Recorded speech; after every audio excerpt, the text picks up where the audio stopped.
Welcome to the panel discussion on the laws of vulnerabilities, which is going to be primarily hosted by Gerhard Eschelbeck, the CTO and VP of Engineering for Qualys. I'm Richard Thiem, and I'm here to simply get things inaugurated and moving along. Gerhard currently manages the largest and most up-to-date vulnerability database in the world. He also helps to protect over 1,000 corporate networks, including Mercedes and Blue Cross Blue Shield. He's a respected teacher, speaker, researcher, and writer. He's published widely, holds several patents, and he is going to present the fruits of his research on vulnerabilities to which the panel will then respond. Our panel, beginning at the right side, include Marianne Davidson, who graciously stepped in for Howard Schmidt, who could not be here. Marianne is the Chief Security Officer of Oracle. She's responsible for Oracle's product security, corporate infrastructure security, and security policies, as well as security evaluations, assessments, and incident handling. Next to her is Mark Lovelace, also known as, I'm sorry, Phil Zimmerman. I thought the upset was because I used his real name. Next is Phil Zimmerman, who I'm not going to say a lot about. He did the opening keynote this morning, and everybody knows that he is the inventor, creator of PGP, Pretty Good Privacy, and he's graciously on our panel again. Jeff Moss, also everybody knows, is the founder and CEO of Black Hat and the founder of DEF CON, and he's worked for other places like Ernst & Young and Secure Computing and done other things, but he's pretty much focused on making these conferences work and has taken Black Hat worldwide. Next to him is Mark Lovelace, aka Simple Nomad, the founder of the Nomad Mobile Research Center, an international group of hackers that explore technology.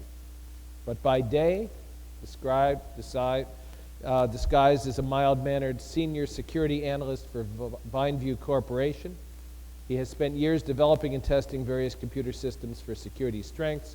He's written plenty of papers. You can read a number of them on the web. He's developed a number of tools for testing the security and insecurity of computer systems, and he frequently lectures at security conferences and is often quoted by those who do such things. Last but not least, J.D. Glazer is president and CEO of NT Objectives. Over 10 years experience in security assessment, application and defense development. His expertise and commitment to the security industry is demonstrated through many free network and forensic tools, which he has provided through his company, NT Objectives. He has been tapped by Tripwire and Foundstone to lead the development of their security products. Currently, NT Objectives has recently released the Fire and Water Toolkit designed specifically to address large-scale web security issues. And now, to present the fruits of his research and get us going, Mr. Gerhard Eschelbeck.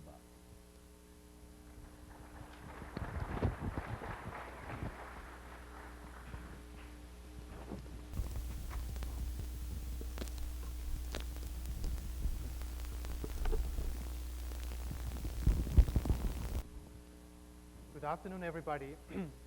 Well, I'm not a lawyer, but I've been in the security industry for a number of years, working on products including McAfee, antivirus, PGP with Pull Together, CyberCop, and for the past 2.5, 3 years, working on development and bringing to life Qualys Guard web service. The Law of Vulnerabilities, let me give you a little bit of a background about this project, what it is about, and how it all started. If you look at the security industry, we have a tremendous amount of data available today about attacks and alerts, where they're happening, where they're coming from, and we can do a lot of research on this data. On the other hand, there's not a lot of data available today about the internet, the state of the internet, about vulnerabilities, where they are, how prevalent they are, which ones are relevant, and so forth. So the idea really here of this research project was to start an initiative to get an understanding, get a better picture of where vulnerabilities are, how prevalent they are, and how quickly is the industry responding to fixing them on the internet. So I started this effort about 1.5 years ago as an effort to collect and gather statistical data about vulnerabilities on the internet. What's out there, where they are, and it's very important to mention that this data is completely anonymous. It is not attachable to any individual IP address or to any individual user whatsoever. It's automatically being collected by the QualisGuard platform, so everybody who is looking for scanning is being part of this collective set of statistical data. And I will get into this much more in detail as we move along. So this tremendous amount of data set allows to do some really, really interesting research and analyze how patterns are actually behaving from a vulnerability perspective on the internet. So the collection of data that we have available that I looked specifically here is the result of about 1.5 million IP scans on the internet on a wide variety of systems there. It gathered about 1.2 critical vulnerabilities, and I do not talk in this presentation about vulnerabilities that are not necessarily high priority or important. This is critical vulnerabilities. Interestingly enough, we're not living in a pure Microsoft and Linux world. You have a wide variety of systems out there. You will find all kinds of different systems on the internet, and which has been reflected in the fact that there is more than 2,040 unique vulnerabilities that have been gathered during the time. So this is very important to emphasize and realize on that as well. So based on this data, what can you do with this amount of data? So you have a pool of data that gives you at any point in time what vulnerabilities are being found and identified anywhere on the internet. It's a lot of statistical data. And so some of the analysis that I conducted on this data was first of all looking how big is the window of exposure. If a new vulnerability comes out, how long does it take the community to respond and take action and fixes on the systems there? Secondly, also looking how long are vulnerabilities living? Are they living forever? Are vulnerabilities dying down? Are they going to be gone at some point in time? All those questions were interesting to look at from this data perspective. Also, how quickly does the industry respond to new vulnerabilities, as well as looking at trending information over time. How does vulnerabilities, how do they evolve? What is the prevalence of vulnerabilities over time? And all these data points obviously gave great information to look at. So I'm bringing onto the slides now a number of charts that are built based on this real world data of live vulnerabilities. Let me give you this example here of the Microsoft Web Dev vulnerability, which was released in March this year. So basically 4 months ago. And what you see on this chart here is on the left side here is the prevalence, how many of those types are out there or found at any point in time over time. And what you see here is a very typical pattern of response. So the purple line here is the real number of vulnerabilities being identified and found at any point in time, and the dotted line is an estimation, a trend line I computed and calculated based on that. So that's a very typical response. What we see here is that there is initially very quick response, quick fixing, and then it's kind of slowing down, and the decay of vulnerabilities is weakening very quickly. So if I look at another one as another data set here, which is an IBM Lotus Notes vulnerability, very similar pattern. It's another vulnerability that was released in March this year. Very similar behavior. Initially very quick response, but then it's decaying off very quickly. So what that allowed to do here is to look specifically into those patterns and define what's called the half-life. And the half-life of vulnerabilities, if you look at all the statistical data, it's about 30 days on average for critical vulnerabilities. It takes about 30 days on the internet to get about 50% of the vulnerabilities fixed there. And this pattern is very consistent with a number of vulnerabilities that I looked specifically and did the analysis and research for. If you continue on there and look at a more longer-term trend, this is a vulnerability that is out since more than a year, actually it's April 2002. You see exactly the same behavior as well here. You see a very quick initial response, and then it's decaying off, and it's rather flat or rather static. There's not a lot of change going on there. And you can take numerous examples for that. This is another one that really was interesting to see. Systems that still have SSL v2 enabled on the internet out there. There's a tremendous amount of systems out there, but the fixing rate is enormously slow happening there. And it really led me to another interesting observation. If you look at it and believe that vulnerabilities at some point will be gone, it's true for a lot of vulnerabilities. But on the other hand, there is a number of vulnerabilities that are actually coming back. And what does it mean they are coming back? It means that there is something going on that helps to bring vulnerabilities back to life. Let's take a look at the Code Red vulnerability, the one that was used by Code Red, originally released and announced in 2001, so more than 2 years ago. And it was pretty well under control for some point in time. But slowly but surely it's coming back now. And I have talked to a number of people in the industry what could be the phenomena here that's going on there. And I think the most common theory here is that organizations still do rollouts of servers and devices on an image base, take images that they have pre-configured for their needs, for their requirements, put them out there, and may not be applying appropriate patches there. So that's probably one of the unique conclusions I reached based on that. But also an interesting observation is SQL Slammer. Very quick, immediate response when it hit, but it's on the way back and it's coming back as we see here on this data sheet here. So what's the impact of an exploit? I also did some analysis of, now we know what's the window of exposure here. We have defined the window of exposure obviously as the area where this is the most critical time for an exploit to hit.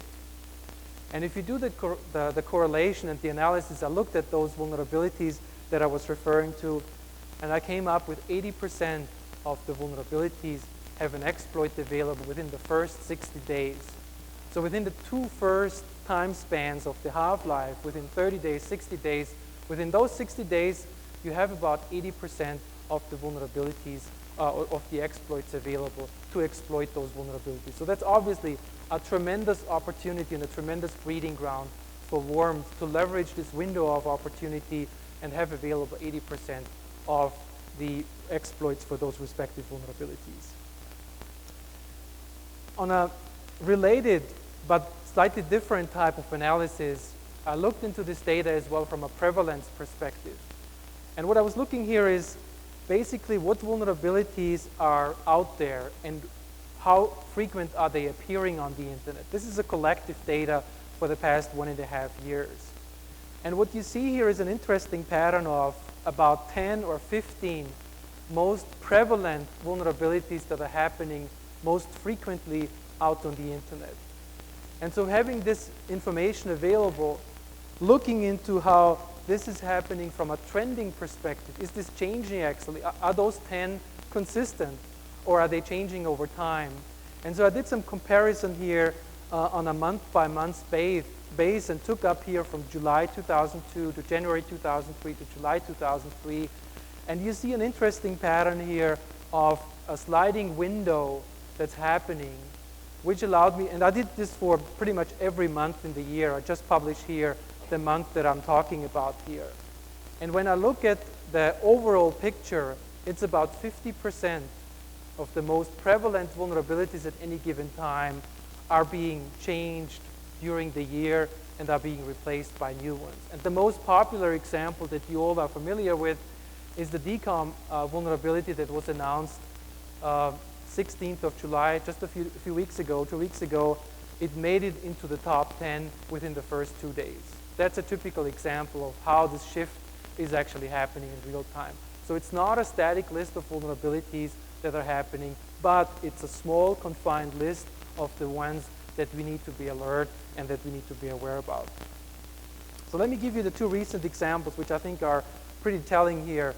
One I mentioned already, which is the DCOM vulnerability that hit on July 16. And within the first 2 days, it was in the top 10 most prevalent list. Obviously, because of the statistical data, I have at any point in time given prevalency information. And this is pretty interesting to see here.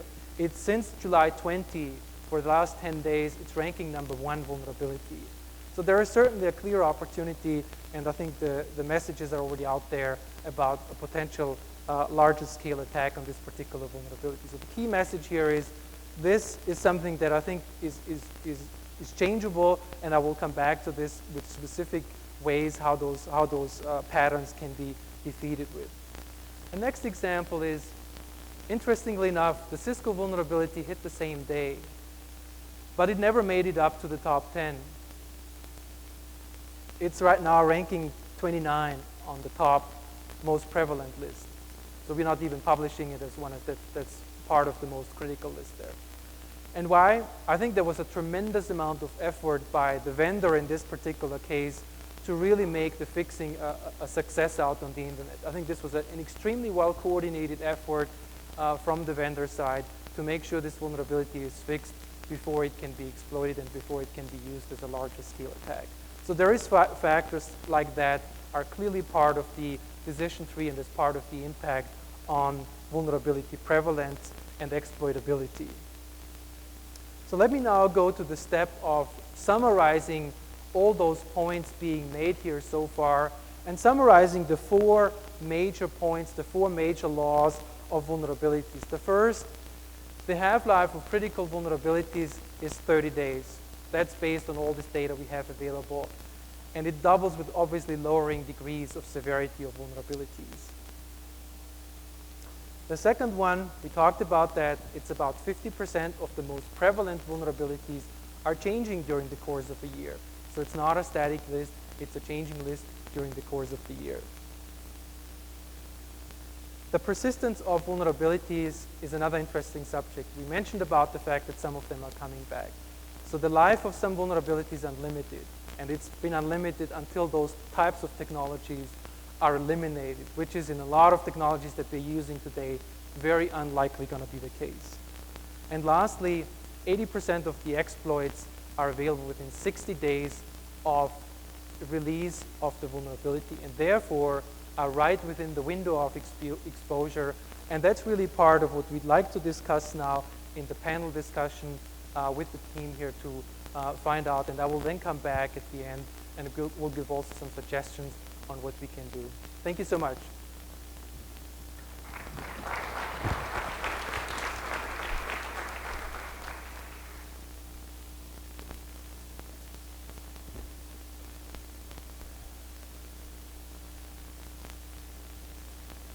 Sure.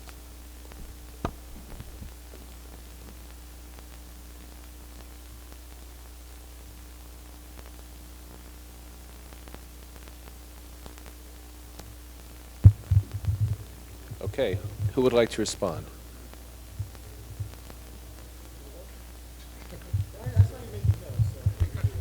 Yeah, I had a few notes on this, and I wanted to communicate some information about this. I think there's a fairly good chance that there may be some black hat types actually in this room. Maybe by day they do something else and manage to get to this conference, but there are probably some black hats here.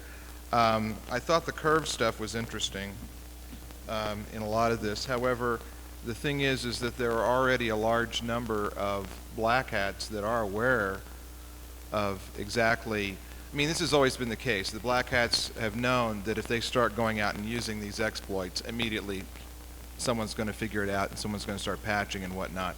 So there is kind of an underground commodities market that exists where these things are traded and used and bartered and whatnot, and a lot of times it's like, don't use this unless you absolutely have to, because if this gets out, then it's going to, make my life difficult or whatever. But there's a lot of awareness already in the underground culture, and they have already been ramping up their efforts to a large extent, because they know they have an extremely short window in which to work, particularly once a vendor releases a patch for it. Once a vendor releases a patch for it, immediately those that didn't have the information about the exploit began reverse engineering processes, looking at the differences between the DLL that was replaced or the source code that was changed, and actually going in there and figuring out what that particular vulnerability is. It happened with DCOM. I don't know, has everyone seen this stuff that's posted publicly on the DCOM exploit? Stuff that went out publicly, am I correct? Okay, I personally saw 5 different copies by 5 different individuals that had wrote this stuff. Some of the stuff was released within 24 hours of the announcement from Microsoft regarding the thing. So I mean, there are people that work extremely fast in this. So just be aware that while all this is fairly interesting on that curve, knowing it is basically something that I think the underground community is already extremely well aware of and has already tried to make adjustments for. Well, I'd second that, but I'd say it's sort of the exception to the rule. This seems like it's the 90% solution, or the risk manager's solution. Sort of the longer you can stay away from the trouble, the better off you are. And so I guess, as a practicing security guy who's really paranoid, there's never a solution that's good enough for me. But I think these charts actually, his work on the statistics validates, I guess, what we've always considered to be sort of a rule of thumb. I haven't really seen many other studies on this, so I'd have to say it's nice to validate this is sort of what we talk about in the back room. Now there's math to back it up, so I guess that means it's going to be taken more seriously by some of the people in management. That said, though, don't you think there's a strong case in management just to delay? If you can just dodge the bullet long enough, you might not have to patch anything. So I think corporate culture is going to digest this. You're going to see some weird convolutions, just like the way insurance impacts the way you handle risk. So I don't know, what was the intention? What do you think, Gerhard, the response from corporate America is to this information? Is it going to help us, or is it going to hurt us? I think if you look at the data that we visualize here, it's as Jeff mentioned, it's data we all knew. It's not a surprise what the outcome here is. But I think the interesting thing is now we have it in facts and we have it in numbers. And the interesting thing as well is we make it available to anybody on the community. It's no longer, this information is no longer privy or limited to the people with bad intentions. It's basically available to anybody, and anybody can take action based on this data that we have it now in black and white. So that was really the intention, to be able to, and I'm going to come back to this after the panel discussion, talk about the specifics on how we can help the community and focus on those most prevalent top 10 vulnerabilities and how quickly we need to address them to remove some of the breeding grounds for worms. I have a quick comment. So you could almost use this statistically to determine the top 10, the most critical action items, and then maybe not spend all your effort on the ones that are not showing up or the older tool. That's exactly correct. So the idea here is really to come up with this most prevalent list of vulnerabilities on an ongoing base, update this list in real time. As I mentioned, the defining moment last week or 2 weeks ago was DCOM, but I'm sure there is another one coming in August and September. So those regularly updated top 10 list of most prevalent vulnerabilities, and then provide this information to the security community at large and be able to address those vulnerabilities firsthand. I actually have a question I wanted to ask. I took a note here. Now, the IP addresses that were scanned, were these, who were these people? Were these Qualys customers, or? It's a mix. Basically, it's a mix of people who did a free evaluation of Qualys. It's also a mix of customers. So it's a wide variety of set of statistical evidence from the internet. So it's not just limited to customers or limited to evaluation. It's a wide variety. It's literally covering thousands of networks. Okay. Was this just done, say, with the United States? Is this an international thing? Globally. Globally? The internet globally. Okay. I have no data points about where they are, but I know it's a global effort because we make available the infrastructure from anywhere to the internet. The reason I'm asking, because I was wondering about how much of the results that you managed to get, say, from the Pacific Rim, which is a real nice hotbed for launch points of said attacks using said vulnerabilities.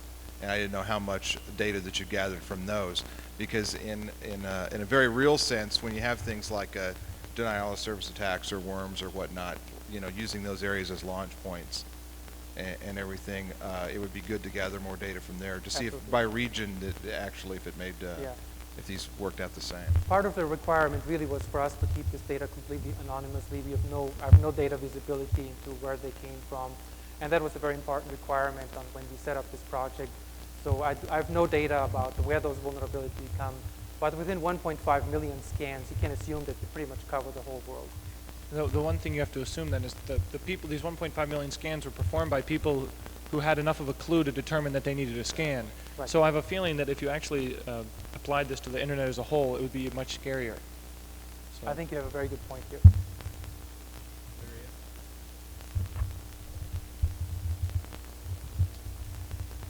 So I'd actually like to address, I think, what some of the people on the vendor side can do. And I think if you are a vendor, you're relieved at the point to be not in the top 10, but you're not deluded that you couldn't end up there. And I do think that a lot of these issues are industry problems and not, vendor X or vendor Y's problem.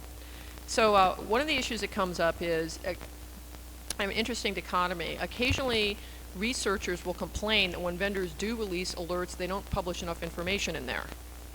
And the interesting dichotomy is that if you are a vendor, you're in business to protect your customers. Researchers, by and large, are not your customers. So you need to put enough information in an alert that you make the customer aware of how bad is it? Is it severity 1, severity 2, and what does that mean? Do I have to apply it right this second, or can I wait? Is there a workaround, and where do I get the patch? And what you don't want to do is draw a roadmap. So it's interesting because I've never had customers come back and say, I needed more information. The things that they want are kind of how bad is it? Do I need to apply it right this second? And where do I get the patch? So again, you don't from the vendor side. Yes, I do know that the black hats may well go out and figure out how to exploit this anyway. But if you are a vendor, you should err on the side of protecting customers, right? You don't need to be in the business of making it possible for researchers to understand exactly what the problem was. I know a lot of people will disagree with that. They say, well, we need to know how to write better code. But again, from the vendor perspective, you need to know how to make your developers write better code. If there is something that is an industry issue, then yes, as a good citizen, you need to share with your ISAC or with other people who might have that problem, because you don't want even people competitors to get whacked, and we already have mechanisms for doing that. But again, protect the customer first. The second thing that comes up, and again, industry can do better here, simple, test the patches. One of the problems that customers have is, first of all, a lot of people cannot apply patches immediately because you're not going to patch your production system in the last 2 weeks of your fiscal year, right? If you need your mission critical systems to work, you may not touch it, or you're certainly not going to apply something until you know that it doesn't break, your business applications or your infrastructure. So, what can vendors do? Well, one of the things you can do is to make sure that, as a minimum, any one-off patch gets a decent test, and also that makes its way into a patch set that goes through a full set of regressions. And in fact, we make our developers, you not only have to write a test, but you have to make sure that it goes into regressions so you never reintroduce that fault again. And we run regressions every single night against our entire code base to make sure that when somebody checks in something new, they don't break something old. The problem with security issues is people don't apply the patches, and a lot of times the reason they don't apply the patches is they're afraid it's going to break something. So vendors, we can all do a better job of making sure that customers have confidence that when we give them something, it's not going to break. And this all seems very, very straightforward, but people are really afraid of breaking their systems. The third thing that vendors need to do, and again, I laud Qualys for having these kind of testing for the presence of a vulnerability without creating an exploit, because you don't need to do that. But vendors do need to do a better job of saying, okay, if you can build very good software, you can have very good security functionality. If you don't make it easy for your customers to be secure and remain secure, then you're failing them. So we all need to do a better job of creating tools that will tell you, have you hardened your systems appropriately? And that could include, as you're aware of new vulnerabilities, workarounds for those issues, number one. And number two, have you applied a patch?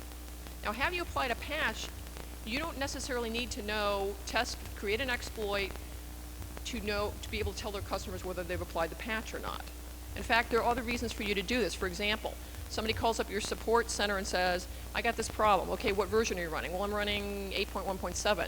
And then you take 20 minutes before you find out that they're not really running that version, they're running a different version. So you have every possible incentive to create the means by which you can give your customers tools to say, hey, guess what? I've looked at your network, you can run this tool, and by the way, you haven't applied the last 2 critical security patches. So yes, it is an arms race. It definitely is. There are a number of things that vendors can do. The obvious one is build better software.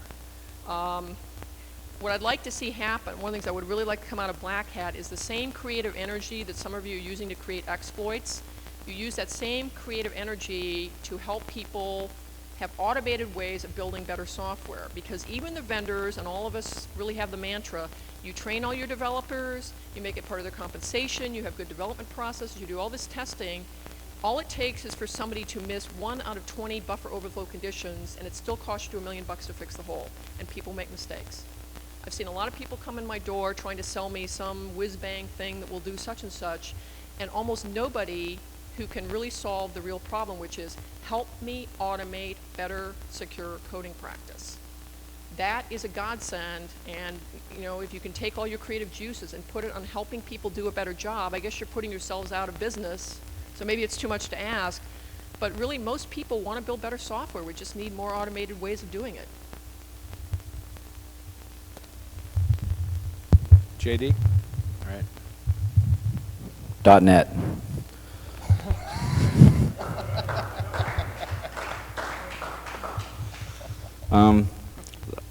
Just to add to what she was saying, from a tool builder perspective, one of the scary things that Gerhard highlighted is this 30-day half-life. You know, within that time period, there's 4 essential things that have to happen. You know, you have to build the tool, add the patch, you know, create a new scanning device, you know, whatever you're going to do to deal with the problem. You have to release it. It has to go through distribution to whoever's going to use it or who needs it, and then there's the installation of the process, and all those things take time, and doing all of those within 30 days is pretty difficult considering all of the people involved. I think one of the most interesting new developments out there on the web is, you know, VulnXML and projects similar to that. VulnXML, for those that don't know, is a community project to put into a common format, you know, attack signatures to help with scanning. The problem is that it's, you know, it's not very funded, and we all need paychecks, and we're all, you know, motivated by money. And so something that could be as valuable as that in assisting all of us in helping to try to meet this 30-day deadline, it would be interesting to see if some type of, you know, funded conversion of efforts could take place between all of us, so that, you know, we don't, because we're all running around repeating the same steps, and we're all facing the same Herculean task. So to me, it just highlights the ability to put something like that together so that it's profitable. I mean, everyone sucks off the internet to, you know, get your information and put it into your tools, and security companies are very guilty of this, you know, and hoarding it. But there really needs to be a much more powerful effort to really share the answers and make it speedy.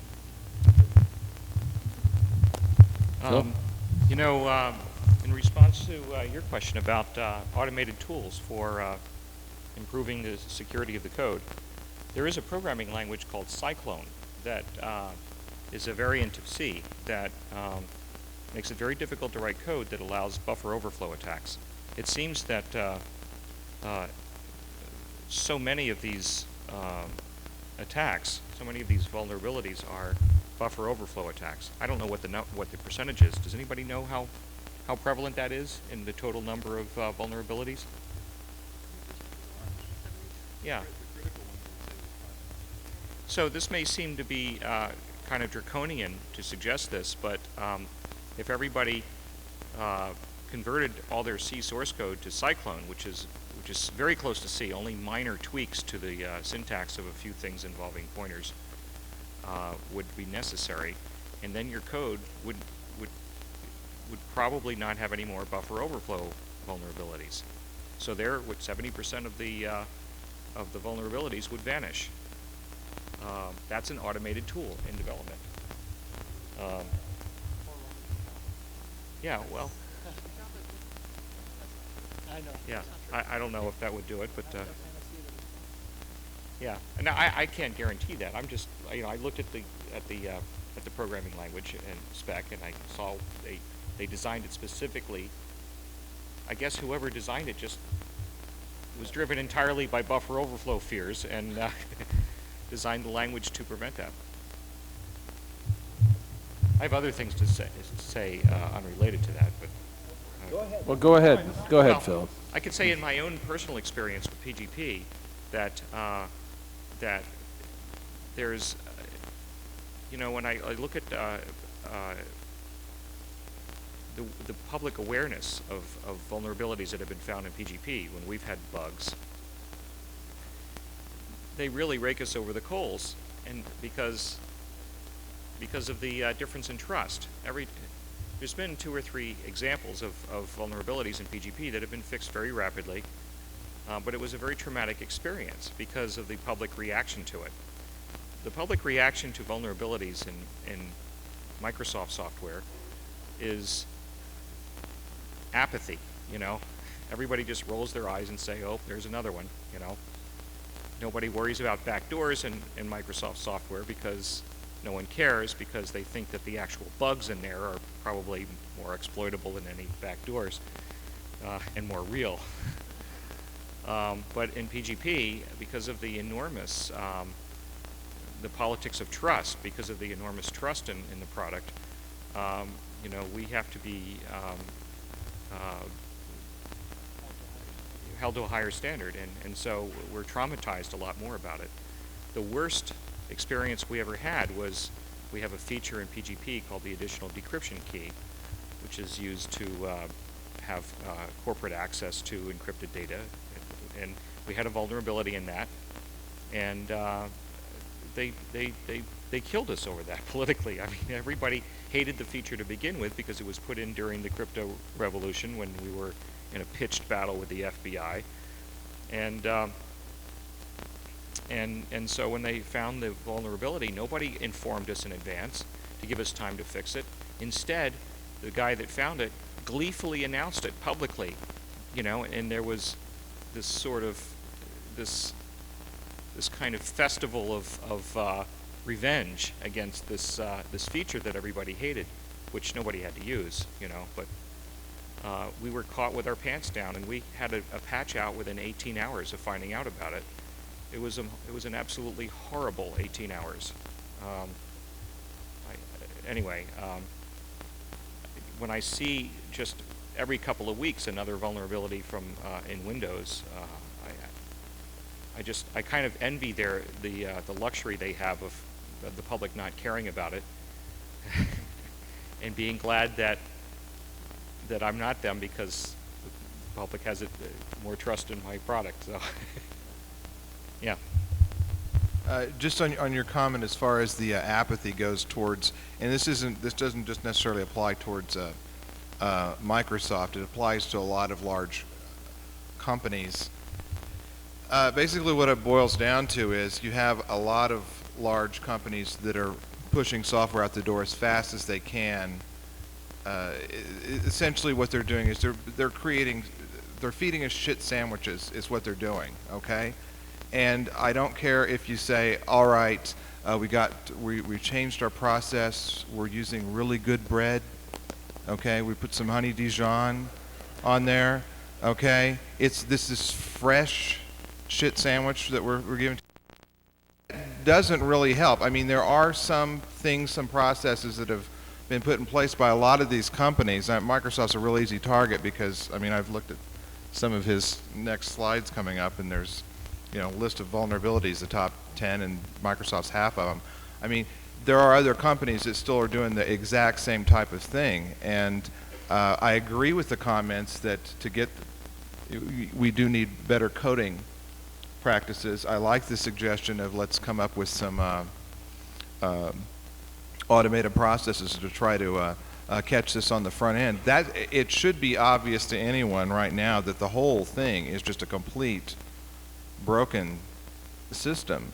You have companies that are constantly releasing software that is constantly being found with bugs in it, and then there's this whole cycle of things. I mean, I work for a company that, you know, is in part funded by the insecurity of other companies. I mean, part of it's also, you know, managing all this stuff, but that's a part of it. You're managing all of these security vulnerabilities. We need to start, I mean, it's good to talk about, but there has to be some type of serious action on the front end. Maybe something along the lines, this has been suggested, I know here at Black Hat before, that you actually have legislation in place to actually hold some of these companies accountable. Okay, you don't own their software anyway, you just license it. Maybe if you actually could take them to court and say, your vulnerability cost me some actual money, I want my money back on that and then some, because of my hurt reputation. Maybe there needs to be something to give them more of a financial incentive to actually create stuff that's pretty decent in the first place. Mary Ann, would you like to respond to that? Yeah, I would. And you weren't singling us out. Thank you very much. But I do. This is sort of the market reality check on the vendors don't care. They want to shovel their product out the door. So here's the deal. I mean, we have a very draconian release process. I guess what is relatively lowly at Oracle VP, I have the authority to stop any product shipment. All right. So there are people who are more senior than me in the company. I get to stop the shipment if it's not ready to go. We have formal secure coding standards. We train everybody on them.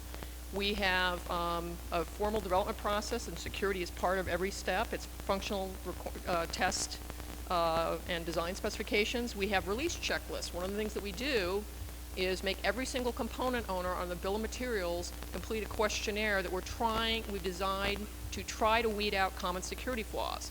And we also, in some cases, we say, okay, what are the top 4 types of things you're always getting bitten on? Go through your code line by line and look for those type of issues. Now, I'm not telling you that we have perfect software. We definitely think security is a deal breaker for shipment. It has been for years. It's not. I'm always amazed when I hear some vendors say, and we stop product shipment for security issues. Yeah, well, duh, of course you do that. And you're asking, what is the economic incentive? If we have a flaw, because we run on so many operating systems, okay, this is just the economic incentive. It has nothing to do with reputation. And in my mind, that's the most important thing. We have customers I can't name. One of our customers has secrets. Some of them are national secrets. Those are the people I worry about, because it's something I failed to do. Their systems will be at risk. That accountability I take very seriously. Monetarily, if we, technical term, screw it up, and I have a security fault that's on all versions of product, on all operating systems, in the worst case, we've done 78 patches to fix it, which we gladly did to protect our customers. That's $1 million. All right? That does not include the cost to us of patching our own systems. We run our company and our own software, right? So we have to protect our own networks, which is also a very high incentive, and I think most vendors are in that position. It doesn't include the cost to our customers of patching their systems, which I guess The Economist estimates at $900 per server and $700 per client. That's the average cost to patch. Start doing the math based on numbers of servers and numbers of clients, we're talking real money. So you're talking about, well, they don't have any incentive to do that. You have every incentive. It's extreme. Anything I do in development to avoid those kinds of faults is significant cost avoidance. And I can think a lot of things I'd rather do with $1 million than fix an avoidable, preventable security fault. And I don't like standing in front of customers and saying, I'm sorry, we have this kind of a problem. Right? So I have and I think most vendors do, if you do the math, not to mention you value your customers and you value your corporate reputation, you have every possible incentive to treat your customer systems as if they were yours. But what we need is more help doing it. I mean, for every, snake oil company who comes in and wants to sell me it slices, it dices, it makes julienne fries security solution, I'd like to see somebody coming in who says, look, I can help you actually find these things in a more automated fashion. Because it's not fun going through millions of lines of code by hand. And there are some tools out there, I'm just beginning to see them. Whoever you venture capitalists are out there funding those companies, God bless you, because that is the right problem to solve. Not band-aided afterwards. We're going to need that, I think, as long as people write software and they're not perfect. But boy, I'd like to have fewer specialty firewalls and better code so we don't have to have all these products that are sort of trying to prevent attacks and figure out whether you apply patches. We can do a better job. We just need more automated tools to do that. Nomad?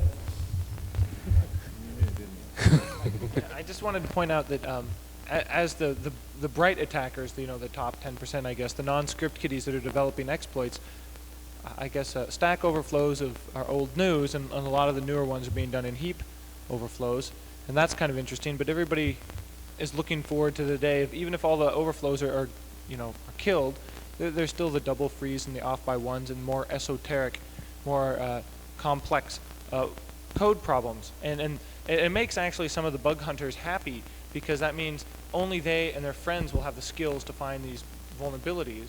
And if the vast unwashed can't find anything, that means the stuff they've got is more valuable. Which means then there's less. You're saying we shouldn't make it better because then only the skilled No. hunters can find it? I'm saying that as you approach solving the problem, right? The only people left to find the problems and point them out are the most skilled. And even if they're the most skilled attacker, they have a very small incentive to release it. Where if I in my spare time can find a bug, I don't care. I'll give it away. I'll announce it. But if it takes me weeks and weeks of research on an esoteric problem, I think you'll see a weird invert problem where as you reach that 90%, you reach that 90% solution. Wouldn't the most skilled wouldn't there be a correlation? Wouldn't there be a correlation between programming skill and an anti-correlation between programming skill and the criminal element? Well, criminal, or you mean foreign governments or foreign? Well, foreign competitors? governments, of course, it's the other way because they hire the best they can get, Right. and the people are patriotically motivated, I guess. So, yeah. Okay, You know, at the AES conference, there were 3 AES conferences. At the last AES conference, Brian Snow stood up and said that he was listening to a lot of people talk about their philosophies about data security, and he said that he seems to hear a lot of rationale for data security that's based on the concept of liability. And so you think about, if you make a mistake, then maybe you're liable for a certain amount of money. And he said that in his work, he doesn't really think about liability at all, because I don't know if, Brian Snow is NSA's, he's the head of InfoSec at NSA, or he was at the time. And he said in his line of work, they don't think of liability, they think of people dying. If he makes a mistake, somebody dies. And he said to me during the break that one thing he liked about PGP and my design attitude toward PGP was that I had the same attitude. And so it seems like a lot of the behavior of companies about these patches or responding to bug reports is purely an economic approach. I particularly like your remarks about how you felt a moral obligation because of the the fact that it's used in critical situations. There are some people that have that attitude, but a lot of them, they're looking at it purely in economic terms. Nomad, you want to? Well, I wanted to make sure Nomad was at rest. I had a couple of funny things I could have thrown in there for Mary Ann, but I won't. It's just, Well, no, I was just going to ask what you were describing, whether that was the fresh bread or was that the honey Dijon. But I mean, still, the point being that and I'm not necessarily picking on you. I'm so great that that Oracle is what was the term, unbreakable, that you used in your. Okay. All right, but nonetheless, I mean, the thing is that in spite of all these things, yeah, in spite of all these things that were put in place, there's still problems in the system. That is my point. Now maybe things, granted, looking at some of the lists of the affected vendors, no, you're not in the top 10 that often. That's a good thing for you. There are other vendors who are. Okay, there are other vendors who actually are much more frequently, and I think that's a really big concern. Okay, let me take this to the audience now. Adam, you've had your hand up for some time, and if you could ask a question that doesn't involve the use of bread or other food metaphors, it would be great. All right.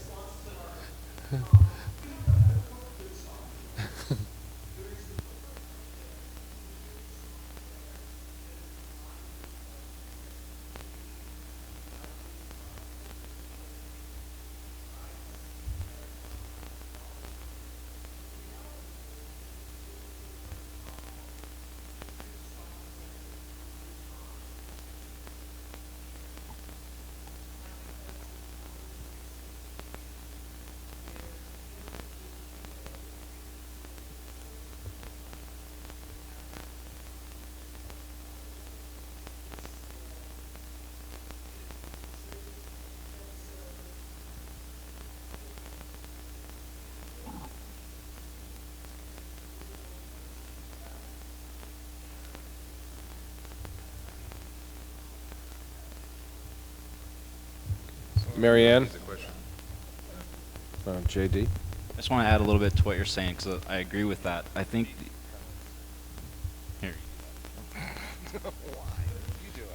He said something about a sandwich. No, he basically said it's fundamentally hard to build good software, and I believe that that's true because there's two mindsets at work here. You take a really good, competent software engineer, and to build something well is a completely different mindset from trying to break it. And people who make software aren't usually in the mindset of breaking it. And one of the things that we sit up here and we all fantasize is that we're going to turn all of our engineers into people who have a mindset to break everything.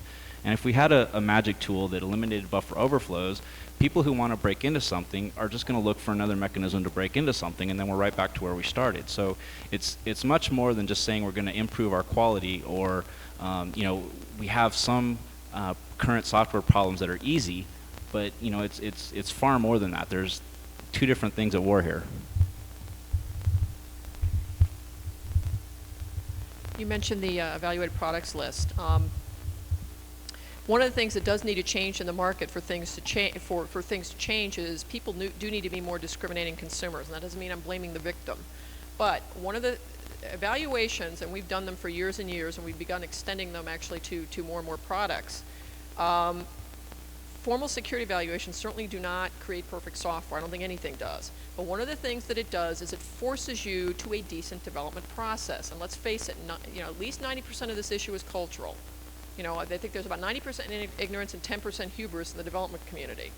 But security evaluations force you to a secure development process, because that's really what the evaluators are looking at. They're not just tire kicking your code for a couple of weeks. Okay, you say you're secure. How did you build your software? Where's the architecture document? Where are the functional design and test specifications?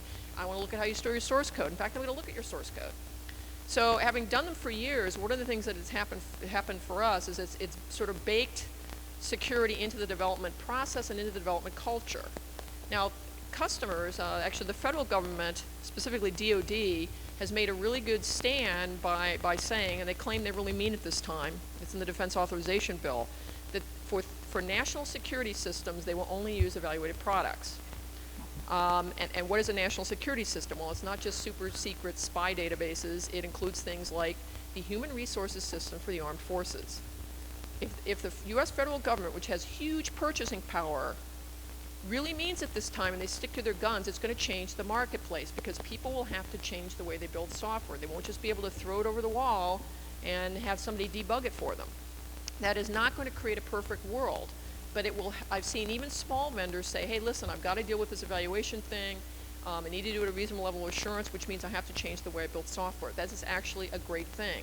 If this were extended to DHS systems, and frankly, if DHS is not doing national security, then what are they doing? That would be another way for the government to use their purchasing power, and that would help change the market. I agree it will not create a perfect world.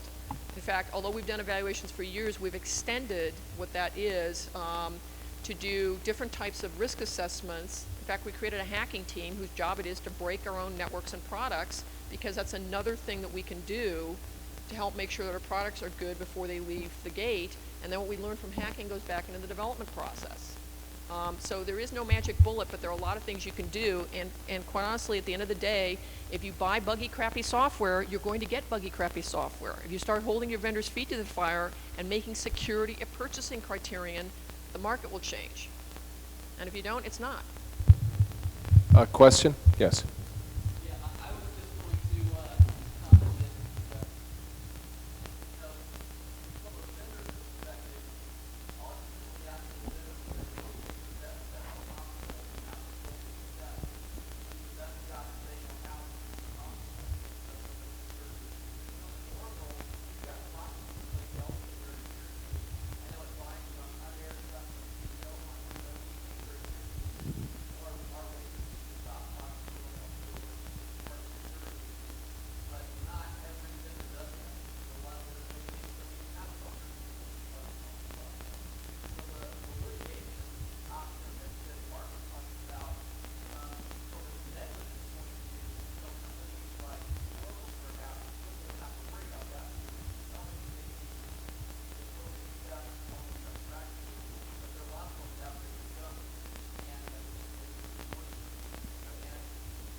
Yeah, I'm just getting ready to jump in there as soon as we. No, I was saying that the industry, the software industry, makes it very difficult to do that. I can't just go get 5 firewalls and do a comprehensive test and release it, because the licensing software says I can't do that. I can't release unapproved tests of the software, unapproved comparisons. So that could be part of the shrink wrap license. So it makes it very difficult for independent people to release comprehensive tests. Well, I'm not saying, I'm not picking on you. I'm just saying, as a whole, the industry has somehow tried to protect itself from getting into a big, comparison chart.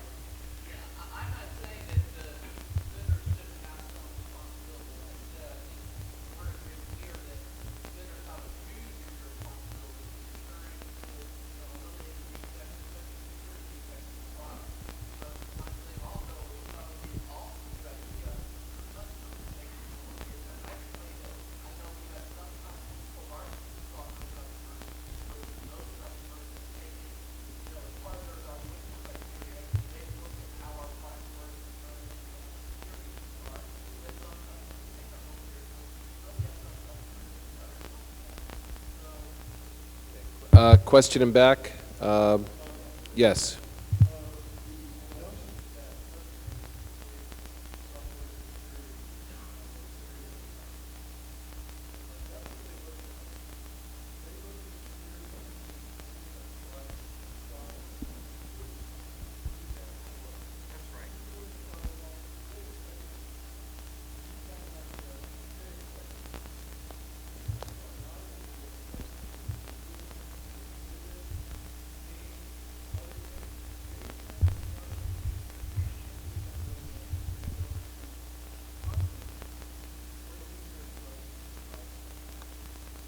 Okay, but here's why. Okay, and I'm all for firewalls, by the way. I believe in defense in depth, and there are many security products that are necessary as part of a defense in depth strategy.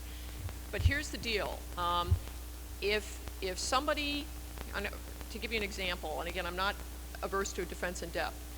If somebody comes to me and says, God forbid, I found a technical term, big honking hole in your application server or your database or whatever.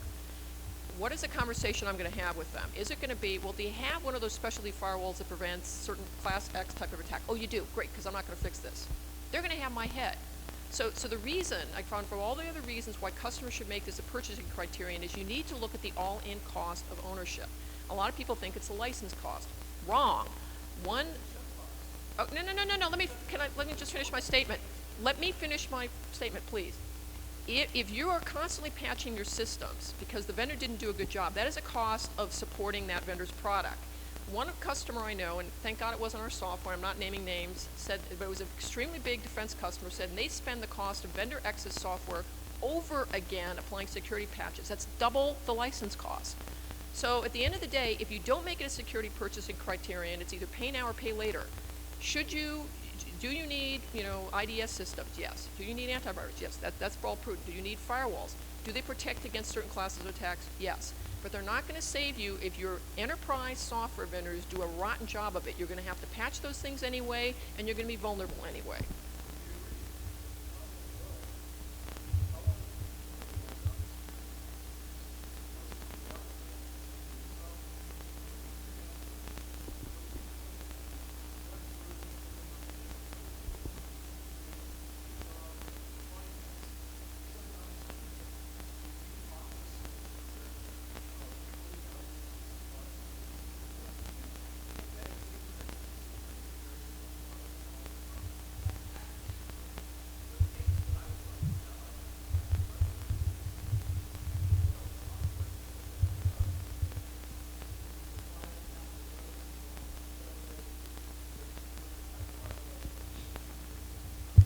Okay, we've had a hand up in I back. agree. For I think that I have a kind of a rather paternalistic, arrogant attitude about I know better than the customers.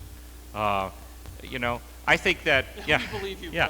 No, I think it's like medicine. I mean, pharmaceutical companies and doctors know how to build interleukin-2, interferon, whatever high-tech drugs.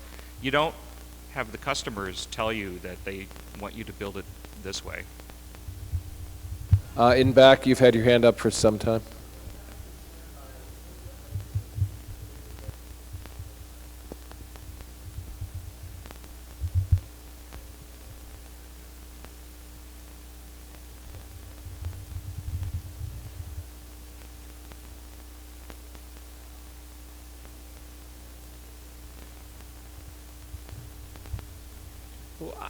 I think the resources are available for people if you want to find it, but I think the problem is the cost of training is so high to basically reteach your programmers versus the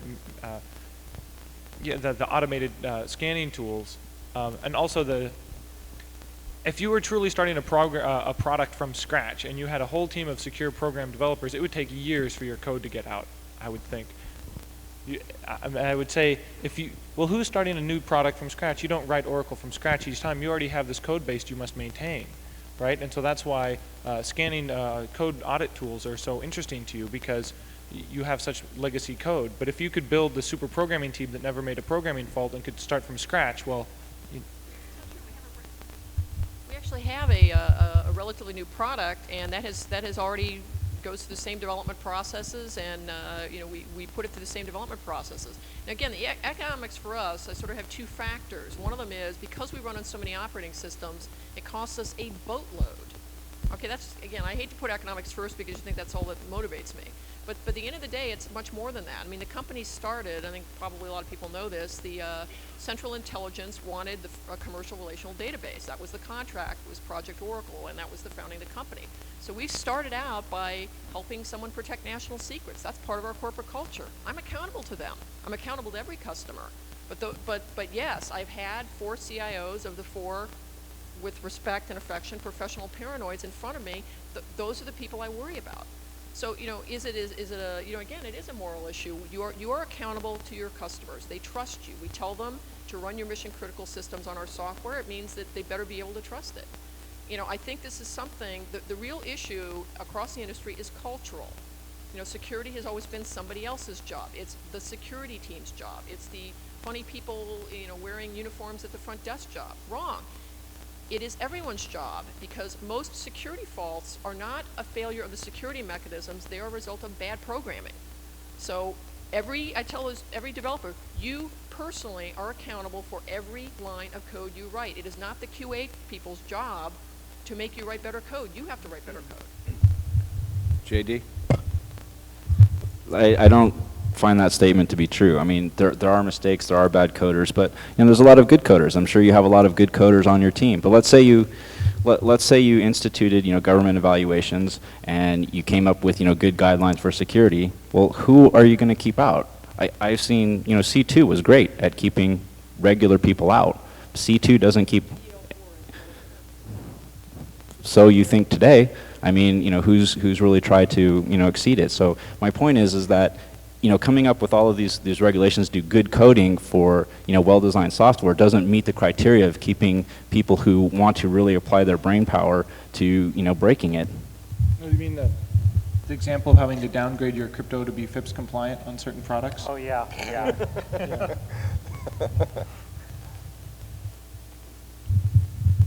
Okay, in the back.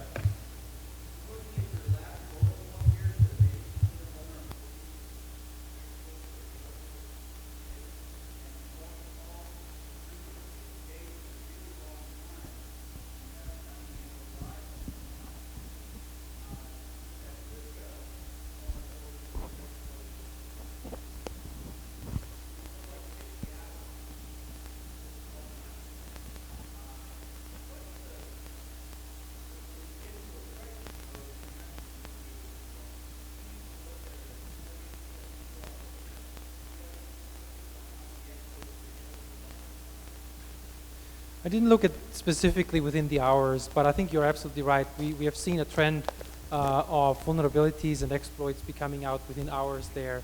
And I think it's a lot about how the release of the vulnerability is coordinated by the vendor.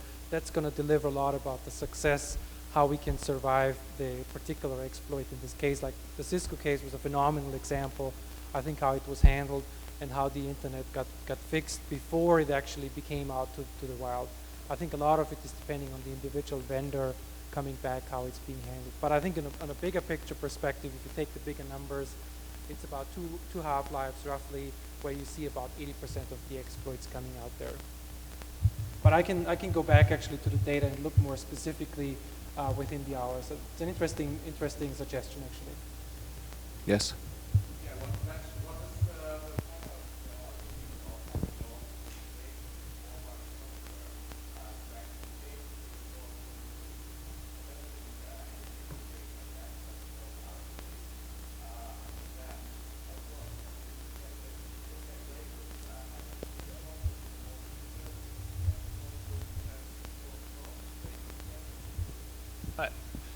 The only problem I think is it's going to push the cost of writing software up to only medium and large scale players, and will really, I mean, all it takes is one bad line of code and you're out of business now. And so really, what's the incentive to try a startup if you have one mistake and you're out of business? So I think some kind of legislation is important. I like the notification law in California. I think that's an interesting first step, and I want to see what happens with that. But I'm always cautious when people tell me that a law will solve the social problem. And the social problem here is bad coding practice. And so, yeah, that makes me nervous. It's not entirely a social problem. Well, it's also very hard to do. Well, but, right. I mean, it's a human physiological problem. It's not as simple as... There's actually, and by the way, I'm not intending this to be a cop-out, but there's actually another issue here. And one of them is, sure, if you have something like an automobile, the automobile isn't designed to also be, depending on how you configure it, a microwave oven, a speedboat, or a helicopter.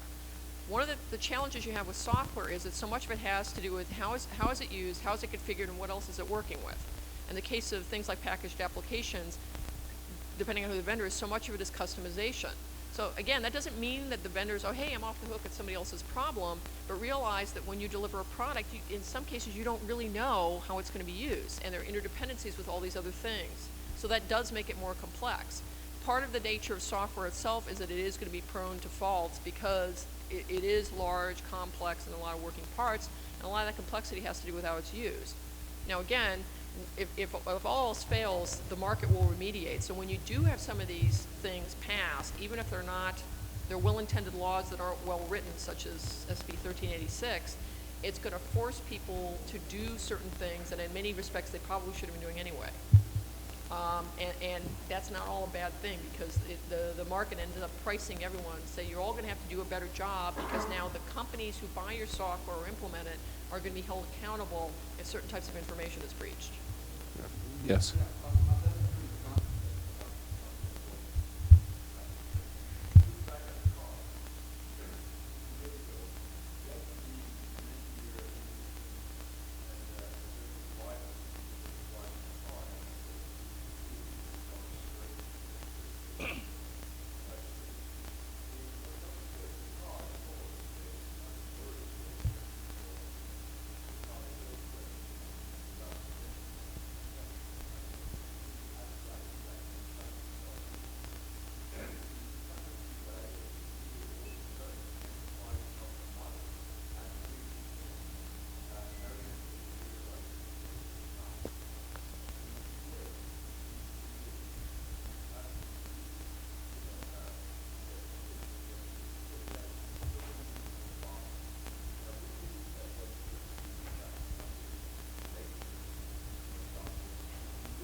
Thank you. One more over here. Green.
Okay, I think this is a good place to segue back to Gerhard for the conclusion of his presentation.